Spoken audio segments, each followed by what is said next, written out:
Hey guys, welcome to another episode of the Franco Dinh Show. It's been a couple weeks. It's been a couple of weeks. Yeah, I Yeah. was in Chicago this past weekend, kind of for Ooh. Easter, not really, like visiting Brian's part of the family. His sister lives there now, and he has a cousin he's kind of close with that lives in Elgin, which is like an hour away from the city, probably Mhm. 45 minutes to an hour. We got like all sorts of weather. Like it was raining one day, then it went to like 80 degrees and then down to like 40 degrees, thunderstorms, just everything. I ended up playing this cool sport. It's platform tennis, or it's called paddle tennis. It's half like racquetball and half like tennis, and it's played on a platform, and it's kind of meant for like colder weather. I guess they have a season for it in Chicago where it'll snow on this platform, and they have like heaters that like dissolve the snow and stuff like that. And yeah, it was fun. Did you win? I did.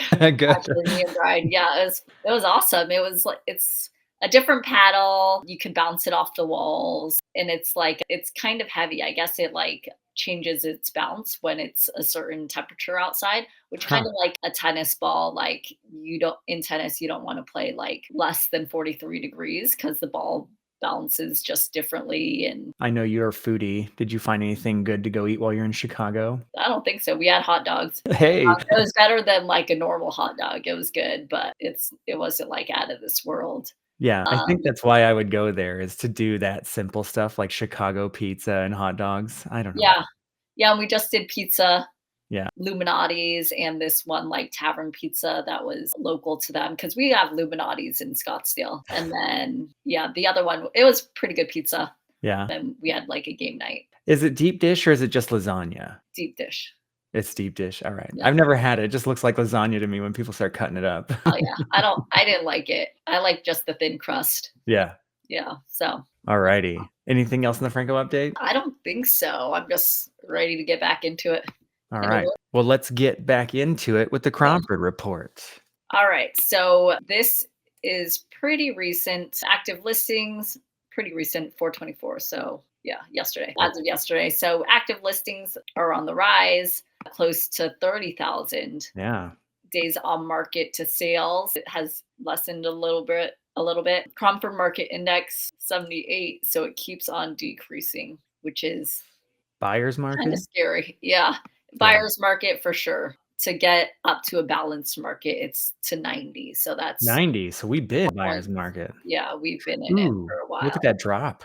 Yeah. 90, 80, 78. Yep. And then we have Greater Phoenix area is in a buyer's market, but there's some cities still in a seller's market because real estate is local. We have Chandler, Avondale, Glendale, Fountain Hills, Phoenix, all in a seller's market. But I mean, this is pretty close to being in a balanced market, right? So like 110 is a balanced market. Okay. So you have like all these in the teens, Glendale. So really Avondale, Chandler is Big standouts. all in, yeah, sellers market. And then we have, let's see, Scottsdale, Paradise Valley, Gilbert, Mesa, Tempe, Cave Creek, all in a balanced market. And Mhm. then Peoria, Goodyear, Surprise, Queen Creek, Buckeye, Maricopa, all in a buyer's market.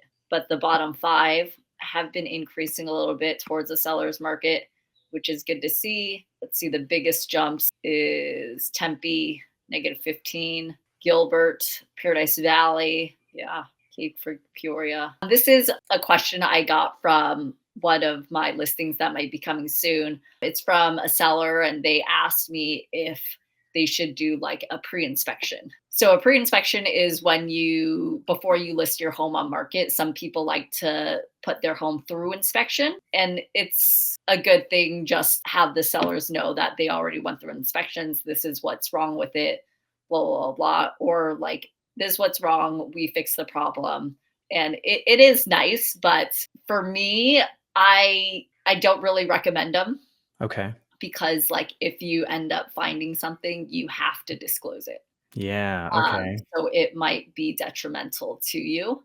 I mean, little things like, I don't know, fix your kickboard, stuff like that, clean it up. Like, yes, absolutely. I'm there for that. But like a pre inspection where you bring someone actually in and inspect your home fully, I don't think it's even necessary because, like, obviously you incur the costs on that, which is Hmm. like depending on the size of your house, if you have a pool and stuff like that, Yeah. between I'd say 400 to 700 bucks. And then the buyer is going to come in, most likely doing the inspection as well. And it's just like additional money that doesn't need to be done, All basically. right.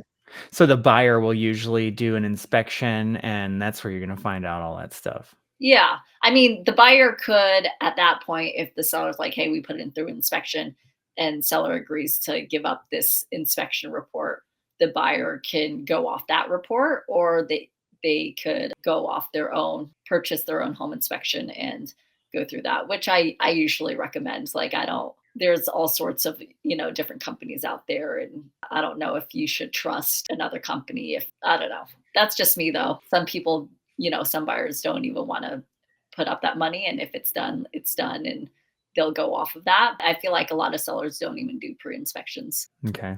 Like, probably, yeah, a very rare amount do pre inspections. So, yeah, I What's would. the most expensive things that people find usually? Is probably like the roof? Plumbing, because plumbing is Plumbing? expensive. Yeah, on a Yeah. sewer scope, I've seen in this, like, over $1 million house where the pipes were just, like, bent, and so, like, their, like, feces was, like, getting stuck in a certain areas where they had to, like, blast it every so often, which is Yeah.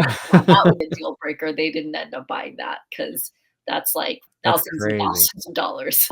That's probably the most expensive. I mean, roofs are expensive too, but it doesn't compare to plumbing. So Okay. I'd say that roof and then HVAC is like the three biggest. Yeah. But Alrighty. yeah, that's all I have for you guys. Thank you for tuning in. It's a short one this week, but I'll see you again next week. Bye.